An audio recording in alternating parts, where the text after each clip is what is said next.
Selamat siang Sobat Nostra, ngobrol bareng Are Sastra. Kembali lagi nih di acara podcast yang telah lama kalian tunggu-tunggu kan pastinya.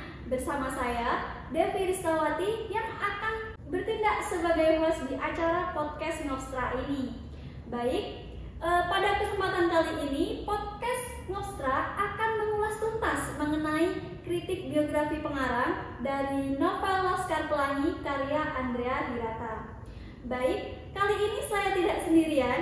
Saya kedatangan dua bintang tamu spektakuler yang akan setia menemani kalian hingga akhir acara. Waduh, seperti doi aja nih yang setia menemani ya Besti. Siapa ya kira-kira? Penasaran gak nih? Pastinya penasaran dong ya. Baik, ini dia dua bintang tamu kita, mahasiswi cantik dari Prodi Pendidikan Bahasa dan Sastra Indonesia Universitas Jember. Sosok yang sangat luar biasa, pintar dan juga cantik-cantik guys. Mari kita ajak kenalan dulu nih. Dari Mbak ini, silahkan memperkenalkan diri dulu. Baik, terima kasih Mbak ya. Halo everyone, salam hangat dari saya. Saya Dimas Erik Rukmawati. Saya biasa dipanggil Dimas ya, meskipun namanya terkesan cowok ya. Tapi teman-teman juga bisa manggil saya dengan Mbak Erike atau Mbak Ike lah ya. Tapi jangan panggil Mas begitu ya, terkesan cowok soalnya. Oke, halo, assalamualaikum warahmatullahi wabarakatuh. Kalau saya Fitria Sendalovianti, bisa dipanggil dengan sapaan Fitria, Senda juga bisa. Ya, Baik. Sudah sangat lama sekali ya kita nggak ngobrol bareng di situasi yang seperti ini. Bagaimana nih kabarnya? Dan ngomong-ngomong, kegiatan apa sih yang kalian lakukan saat ini? Kalau kabarnya alhamdulillah sampai saat ini tuh saya sudah sehat ya Mbak ya, sudah nggak sakit lagi. Kalau kemarin kan sempat sakit seperti itu. Sakit apa nih Besti? Kalau sakitnya lebih ke ini ya Mbak, lebih ke psikologi atau mental aja. Tapi sekarang sudah nggak apa-apa kok. Seperti itu. Kemudian kalau kegiatan ataupun aktivitas saya saat ini, sekarang kan lagi musim-musimnya UTS nih. Kan tahu kan ya kalau minggu ke-8 ini sekarang sedang menjalankan ujian tengah semester ya seperti kita sekarang ini. Iya benar. Jadi sekarang saya sedang menyicil tugas-tugas itu teman-teman. Jadi terdapat tugas dari dosen saya seperti itu. Wah, tetap semangat ya Besti. Iya, betul sekali Mbak. Baik, untuk Mbak Senda sendiri gimana nih kabarnya dan kesibukan apa sih yang Mbak Senda lakukan sekarang ini? Kalau kabarnya alhamdulillah sekarang tuh sangat baik sekali ya. Kalau minggu-minggu kemarin sempat drop karena memiliki asam lambung ini. Anak kos kan biasanya kayak gitu kan, asam lambungnya naik, kebanyakan mikirin tugas gitu. Iya, telat makan juga. Ya seperti itu sih, asam lambung. Terus kegiatannya ya sekarang mengerjakan ujian tengah semester ini. Waduh, ngeri ya Besti. Semoga mentalnya tetap aman ya Mbak, meskipun di era gemburan tugas yang makin lama itu makin panas ya Besti. Tapi nggak apa-apa, itu adalah salah satu perjuangan kita sebagai mahasiswa PBSI tentunya untuk menuju gelar SPD. Amin. Amin dong. Amin ya. Amin dong teman-teman ya. Amin. Baik, di sini kita santai-santai aja, nggak perlu tegang karena ini bukan ujian teman-teman. Iya Mbak. Baik, setelah kita berbincang tentang bintang tamu kita hari ini, kita akan mengulas tuntas kritik biografi pengarang pada novel Laskar Pelangi karya Andrea Hirata. Ngomong-ngomong, apa sih kritik biografi itu? Mungkin kalian bisa menjelaskan dulu kali ya konsepnya supaya penonton di rumah itu tahu dan tidak bertanya-tanya tentang kritik biografi itu seperti apa gitu. Oh ya baik. Kalau yang pertama mengenai definisi dari biografi dulu kali Mbak ya. Jadi kalau biografi itu berasal dari bahasa Yunani Mbak. Jadi terdapat dua kata yaitu bios dan grapen. Kalau bios itu artinya hidup, sedangkan grapen itu artinya menulis. Sedangkan jika digabung kedua kata itu jadinya biografi ini merupakan riwayat hidup seseorang yang ditulis seperti itu. Betul yang dikatakan oleh Mbak Dimas ini ya teman-teman. Jadi jika dilihat berdasarkan Kamus Besar Bahasa Indonesia edisi kelima ini, biografi memiliki arti riwayat hidup atau riwayat seseorang yang ditulis oleh orang lain seperti itu. Baik, jadi dapat dikatakan bahwa biografi ini merupakan riwayat hidup seseorang yang ditulis oleh orang lain, begitu ya Mbak? Ya seperti itu Mbak ya, bener banget buat Mbak 100 deh. Ya, jadi sini saya pernah baca buku ya Mbak ya, dari Wallace dan Warren tahun 1962 ya. Beliau mengatakan bahwa pendekatan biografis ini merupakan studi yang terstruktur dalam proses kreativitas dalam menelaah suatu karya sastra. Nah, karya sastra ini kan ada novel, kemudian cerpen, dan juga puisi ya teman-teman. Nah, kemudian pengarang karya sastra yang kreatif itu ataupun disebut dengan subjek kreator ya teman-teman, dikatakan sebagai asal-usul karya sastra itu. Nah seperti itu Mbak. Mungkin Mbak Senda bisa menambahkan dari yang saya sampaikan tadi Mbak. Oh iya siap Mbak. Pastinya yang disampaikan Mbak Dimas itu pendekatan biografis ini dilakukan untuk mengetahui riwayat hidup pengarang secara sistematis ya, melalui karya sastranya yang tercipta dengan makna sejarah kepengarangan yang ada di dalamnya. Seperti itu. Baik, jika begitu berarti logikanya untuk melakukan pendekatan biografis ini seorang kritikus itu dapat lebih mudah dan juga kompleks apabila dapat mencantumkan seperti biografi, surat-surat, dokumen penting, foto-foto, bahkan melakukan wawancara dengan pengarang. Seperti itu ya Mbak Lika. Betul Ya, sekali. Bintang 1 buat Mbak Kristan. Bintang 5 dong buat Mbak Kristan. Aduh, ini 10. Iya. Baik, selanjutnya untuk kritik biografi sendiri nih, bagaimana tanggapan kalian mengenai kritik biografi? Baik Mbak, saya juga pernah baca ya dari buku, yaitu menurut dari pendapat Tusadiah dan juga Hadi Ningrum tahun 2014 ya. Beliau ini menyampaikan bahwa kritik biografi adalah praktik menganalisa karya sastra itu tadi melalui lensa pengalaman pribadi seorang pengarang itu teman-teman. Kemudian dapat diketahui bahwa biografi adalah riwayat hidup ya.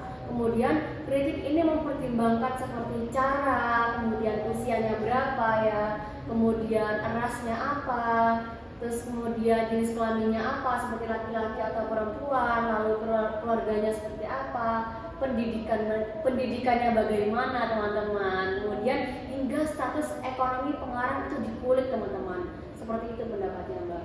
Iya betul sekali. Selain hal tersebut juga berbicara mengenai biografi atau bagaimana kesehariannya atau cerita masa lalu seseorang pengarang, maka bisa saja kritik biografi merujuk pada penciptaan suatu karya sastra yang mencerminkan karakteristik, kepribadian, pengalaman hidup dari pengarang. Sehingga dengan ini, maka pembaca yang menjadi kritikus biografi akan membutuhkan pengetahuan tentang fakta-fakta apa saja sih yang terjadi pada pengarang karya sastra tersebut. Seperti itu. Baik, jadi jika sudah seperti itu, lalu apa sih fokus dari kritik biografi itu sendiri? Oh ya baik Mbak, mengenai fokus kritik biografi Mbak ya. Jadi kritik biografi ini berfokus pada bagaimana sih pengetahuan kritikus didapat berdasarkan fakta kehidupan pengarang. Nah, sehingga dapat menentukan ataupun membentuk ini suatu karya sastra seperti itu Mbak. Iya Mbak, benar sekali. Juga membaca akan belajar bagaimana sih peristiwa atau pengalaman yang terjadi dalam kehidupan itu. Pengarang ini dapat memiliki pengaruh seperti mempengaruhi tema, latar, dan unsur pembangun lainnya ya kan dalam karya sastra tentunya. Jadi seperti itulah fokus dari kritik biografi ini teman-teman.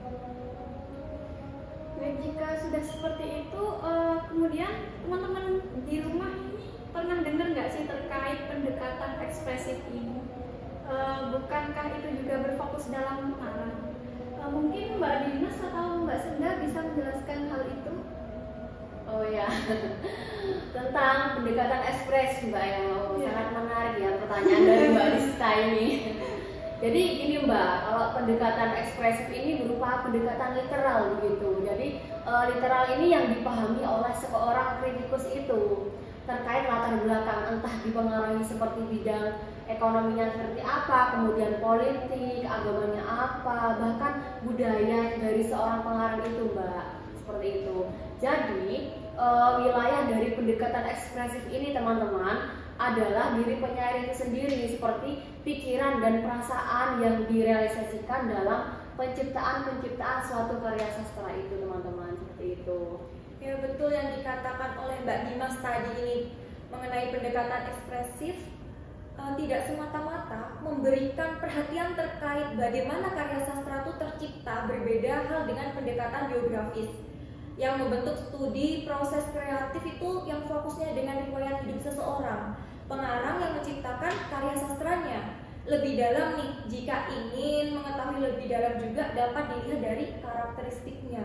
Ya betul. Lalu jika begitu, apa sih karakteristik dari kritik biografi ini agar lebih tahu betul gitu apa sih sebenarnya ranah dari kritik biografi ini? Oh ya Mbak, mengenai karakteristik kritik biografi tadi Mbak ya. Jadi saya pernah baca buku ya teman-teman. Terdapat pendapat dari Denzim tahun 1998. Beliau mengatakan bahwa terdapat beberapa tipe dalam karakteristik dalam biografi itu. Jadi terdapat empat aspek ya teman-teman. Yang pertama itu dalam studi biografi. Jadi kisah hidup seseorang itu ditulis oleh orang lain dengan menggunakan dokumen ataupun rekaman yang tersimpan seperti itu. Kemudian yang kedua itu ada dalam autobiografi. Jadi orang itu menuliskan kisah hidupnya sendiri teman-teman. Seperti itu, dua aspek lagi biar Mbak Senda saja yang menjelaskan seperti apa Mbak ya. Baik, kalau aspek yang ketiga ini dalam sejarah hidup peneliti melaporkan kehidupan seseorang dalam refleksi kebudayaan, kehidupan masyarakat, kehidupan pribadi, kehidupan di institusi, dan sejarah sosialnya. Kalau aspek yang keempat, dalam sejarah lisan, peneliti mengumpulkan data berdasarkan kejadian-kejadian penyebab kejadian tertentu. Kayak efeknya tuh terhadap individu yang akan diteliti dan dipaparkan melalui rekaman atau laporan tertulis ini teman-teman. Dari orang tersebut baik yang sudah meninggal ataupun masih hidup. Seperti itu, kayak riwayat hidupnya. Oh ya seperti itu Mbak ya.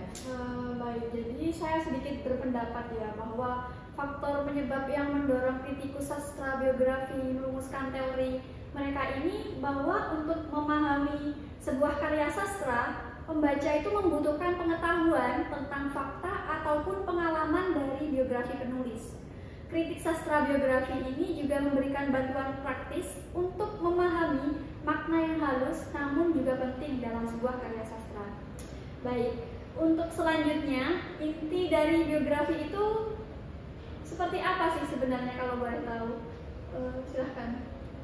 Baik Mbak Rista, jadi seperti ini. Pada intinya biografi ini memiliki dua inti Mbak. Jadi yang pertama ini adalah wanta ataupun pribadi, dan yang kedua adalah tindakan-tindakan ataupun pengalaman Mbak ya. Jadi tidak selalu kedua ini mendapat tekanan yang sama apabila ada dalam satu biografi itu Mbak. Jadi biografi ini harus memiliki atau memuat dari 4 hal ataupun 4 unsur, yaitu yang pertama ada kepribadian tokoh Mbak seperti itu. Wah, cukup menarik ya. Jadi biografi ini juga harus memuat 4 aspek atau 4 hal itu tadi. Iya Mbak, betul. Jadi 4 unsurnya itu ada penjelasannya ini Mbak, bukan hanya disebutkan 4 aja gitu ya, bukan ya. Jadi di sini saya ingin menjelaskan mengenai unsur tersebut agar penonton nih yang di rumah juga dapat menyimak video podcast kita kali ini ya. Ternyata dalam kritik biografi ini ada unsur-unsurnya gitu loh. Jadi seperti itu teman-teman. Baik Mbak, benar banget. Jadi penonton di rumah itu juga dapat mendapatkan feedback yang baik gitu ya. Monggo Mbak dijelaskan. Jadi unsur-unsurnya itu seperti apa gitu? Nah kalau unsur nih Mbak ya, jadi unsur yang pertama nih masyarakat penganut hero in history itu percaya bahwa sejarah adalah kumpulan biografi seperti itu. Karena mereka ini lebih menonjolkan kepribadian dari tokoh itu Mbak.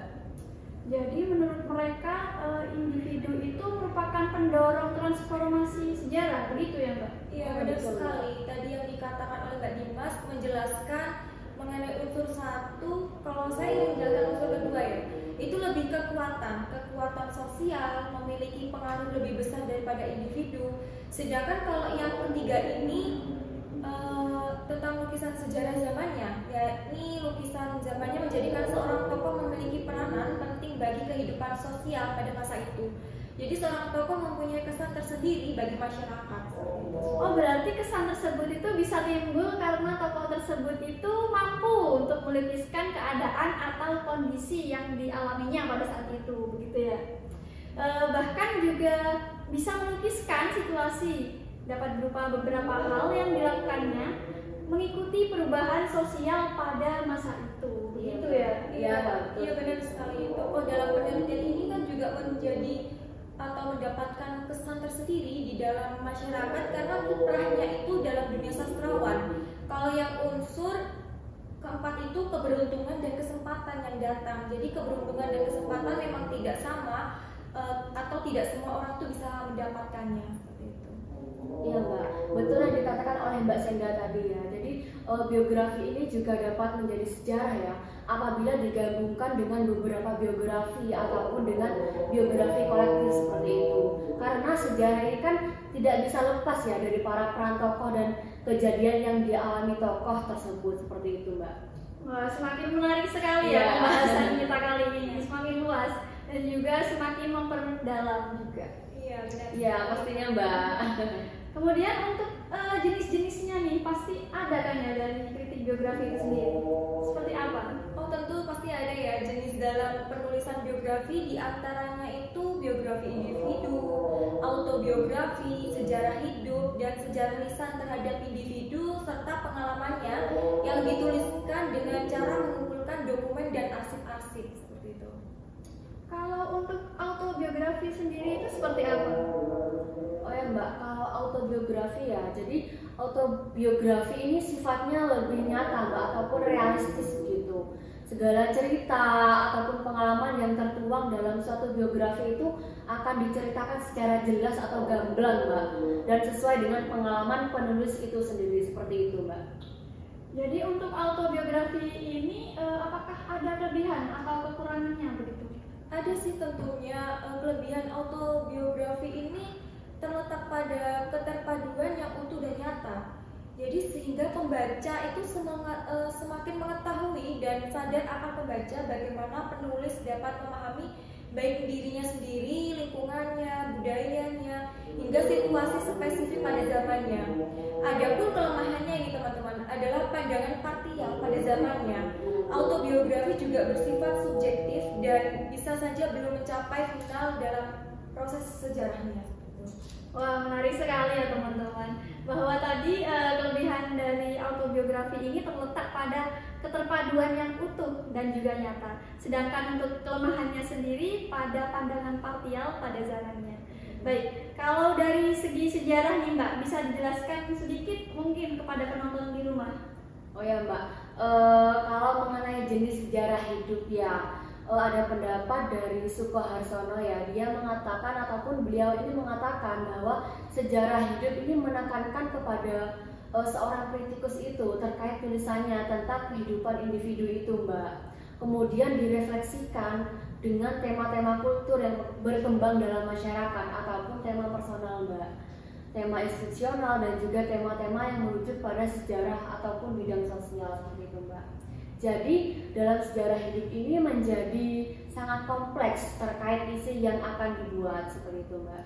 Berarti di sini dalam artian bahwa data-data dalam penyusunan sejarah lisan itu berupa dokumen tertulis oleh orang yang sudah meninggal atau orang yang masih hidup, begitu ya? Iya Mbak, dapat dikatakan seperti itu. Baik, terima kasih. Baik, terima kasih kepada Mbak Fitria dan juga Mbak Dimas mengenai pembahasan tadi. Cukup menarik ya pastinya. Selanjutnya kita akan membahas mengenai contoh dari kritik sastra biografi itu seperti apa sih, supaya teman-teman di rumah juga nggak penasaran nih seperti apa sih contohnya dari kritik biografi itu sendiri. Mungkin Mbak Dimas atau Mbak Fitria bisa mengulas contoh dari novel legendaris Laskar Pelangi karya Andrea Hirata. Semuanya sudah pada tahu kan pastinya? Iya, tahu banget Mbak ya, sangat fenomenal ya. Iya, novel ini kan diangkat dari kisah nyata juga ya Mbak ya, sangat populer sampai diangkat menjadi drama musikal dan juga jadi film kan? Iya Mbak. Iya benar. Jadi kita semua juga pasti sudah tahu kan, sudah tidak asing lagi gitu istilahnya mendengar kata Laskar Pelangi. Ceritanya itu sangat menginspirasi sekali ya tentang perjuangan anak-anak kecil Laskar Pelangi dalam mencapai atau menggapai cita-cita mereka. Tapi di sini kita tidak akan membahas isi novel ini secara keseluruhan. Di sini kita akan membahas pendekatan biografis dalam novel ini. Bagaimana Mbak Dimas? pendekatan biografi dalam novel ini seperti apa? Oh ya Mbak, jadi terdapat beberapa data ya dalam novel Laskar Pelangi ini karya Andrea Hirata yang berkaitan dengan biografi penulis itu. Jadi dalam novel ini Andrea Hirata ini digambarkan sebagai sosok Ikal, teman-teman. Jadi sesuai dengan novelnya, Andrea Hirata ini tinggal di daerah Blitung ataupun Pulau Blitung. Tahu kan Pulau Blitung ya teman-teman? Ya. Tapi saya udah pernah ke sana. Oh ya. Sama juga sih. Saya juga pernah dengar gitu teman-teman dari cerita-cerita ataupun novel-novel ini ya. Jadi Andrea Hirata itu tumbuh dengan status sebagai anak yang pegawai anak yang pas-pasan teman-teman. Jadi ia di PN Timah ini di daerah Blitung seperti itu. Hal itu kan juga terjadi ya pada tokoh Ikal yang diceritakan bahwa ia juga sebagai anak yang pas-pasan di PN Timah Blitung itu seperti itu.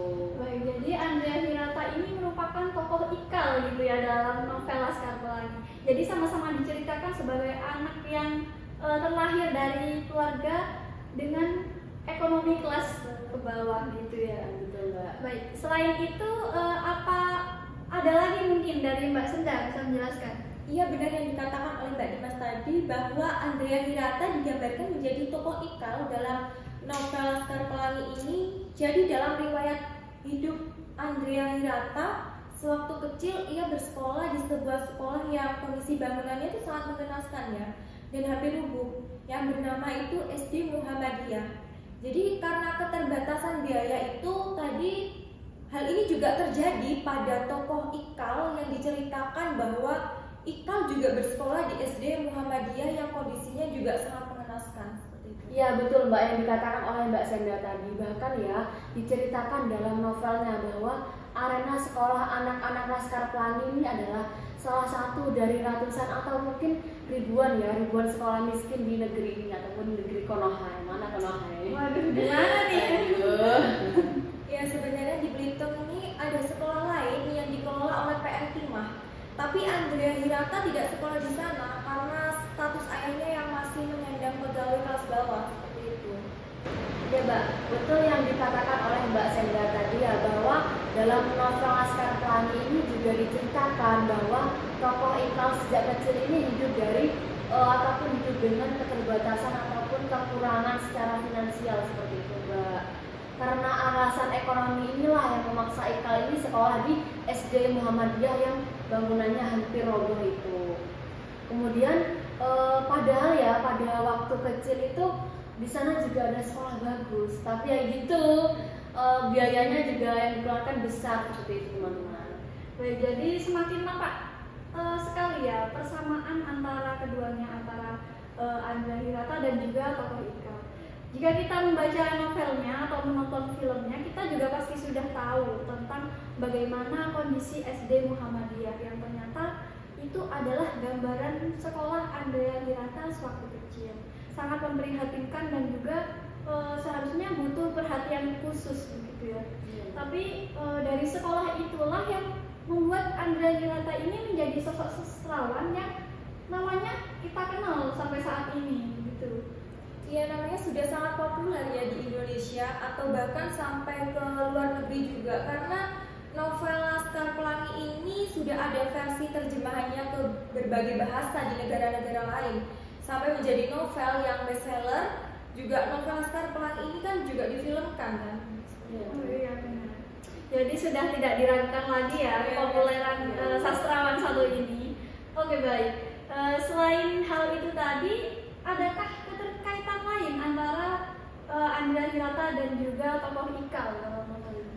Nah ya Mbak, seperti yang sudah dijelaskan tadi ya bahwa Andrea Hirata ini bersekolah di SD Muhammadiyah. Nah di sana ini ia bertemu dengan seorang guru yang bernama Ibu Muslimah ataupun kerap disapa dengan Ibu Mus Mbak. Jadi pada novel Laskar Pelangi ini juga diceritakan seorang ibu muslimah ataupun ibu mus ini, mohon maaf, ibu mus ya teman-teman. Ibu Mus Ya. Bahkan ya Andrea Hirata ini mempersembahkan novel ini untuk gurunya gitu. Nah, sangat ini ya, sangat motivasi kita ya teman-teman. Jadi jika kita baca lembar persembahan pada awal novel ini, di sana tertulis ada kutipannya seperti ini. Buku ini kupersembahkan untuk ibu guruku, Ibu Muslimah Hasari dan Bapak Harfan Effendi Nur. 10 sahabat masa kecilku anggota Laskar Pelangi. Seperti itu, Mbak. Ya, sosok Andrea Hirata ini sangat terinspirasi pada Bu Muslimah atau yang disebut tadi oleh Mbak Dimas, Bu Mus ya. Sampai-sampai dulu pernah mencoret-coret dan berjanji akan menulis tentang Bu Muslimah ini ketika sudah dewasa, dan akhirnya terwujud dalam buku Laskar Pelangi ini. Wah, Bu Muslimah ini berarti benar-benar pahlawan tanpa tanda jasa gitu ya dalam kehidupan Andrea Hirata ini. Iya, betul sekali Mbak Dewi. Jadi Bu Mus ini merupakan sosok yang menjadi inspirasi dan sangat dihormati di SD Muhammadiyah ini, karena beliau mengajar dengan penuh semangat meskipun muridnya hanya 11 anak ya. Dan sebutan Laskar Pelangi juga diberikan oleh Bu Mus kepada murid-muridnya pada waktu itu. Iya, Mbak. Jadi selain itu Ibu Mus ini dalam novel Andrea Hirata menulis halaman persembahan untuk Bapak Harfan Effendi Nur dan 10 sahabat masa kecilku itu. Jadi itu anggota Laskar Pelangi seperti itu, teman-teman dari Andrea Hirata itu ya. Nah, hal ini kan juga sesuai ya dengan cerita dalam novel Laskar Pelangi bahwa ada kepala sekolah SD Muhammadiyah yang bernama Bapak Harfan. Kemudian terdapat juga 10 sahabatnya. Nah, ada namanya juga nih. Ada yang tahu siapa temannya mungkin? Lintang. Ya, Ada Sahara juga. Ya, ada 10, yaitu ada Yalintak tadi, kemudian Sahara, Mahar ya, Akyong kayak Cina ya ini ya. Kemudian Sahdan, Ucai, Gorek, terus ada Trapani, Harun dan juga Flo ya teman-teman. Flo ya. Iya. Betul, dan 10 sahabat ini termasuk anggota Laskar Pelangi. Mereka dengan segala kekurangan dan keterbatasan yang ada, jadi pantang menyerah dalam menuntut ilmu seperti itu. Sesuai dengan tema novel ini, yaitu semangat perjuangan yang disertai dengan keikhlasan 11 orang tadi, 11 orang anggota Laskar Pelangi dalam menempuh pendidikan seperti itu.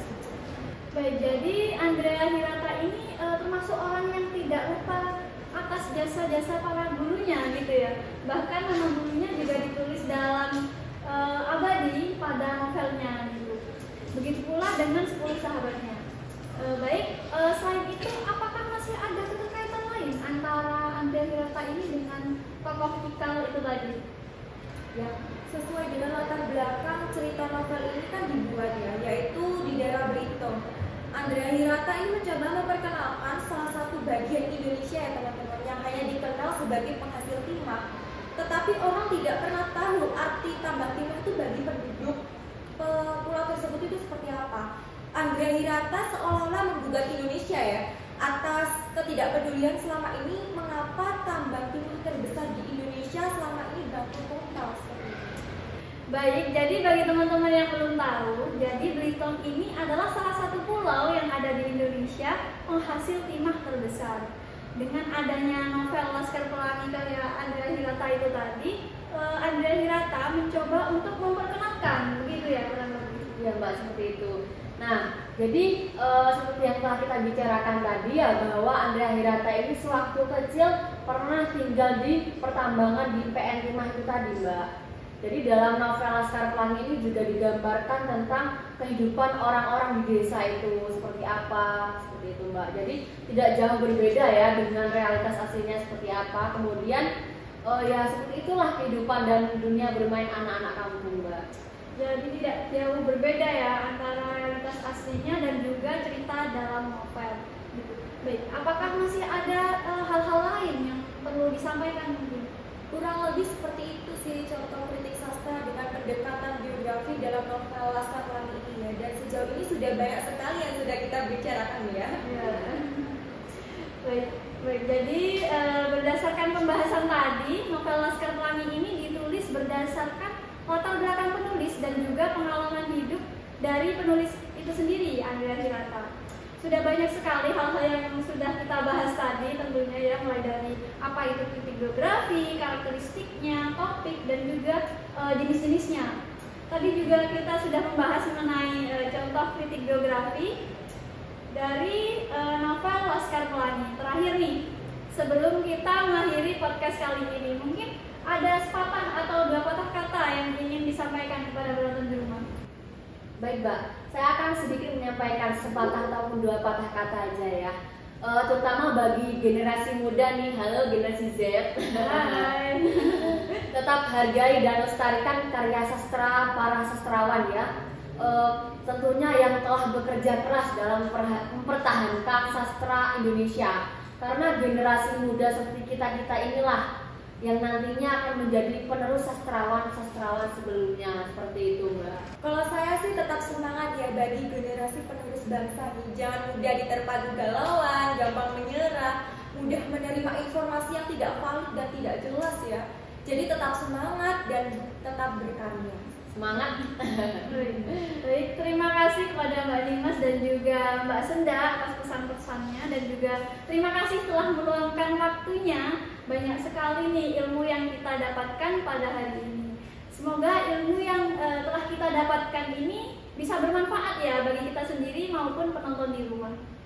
Baik, saya Devi Stawati selaku host dari acara podcast Nostra, Ngobrol Santai Are Sastra. Mohon maaf apabila ada salah kata maupun salah tingkah laku saya yang kurang berkenan di hati para narasumber maupun penonton di rumah.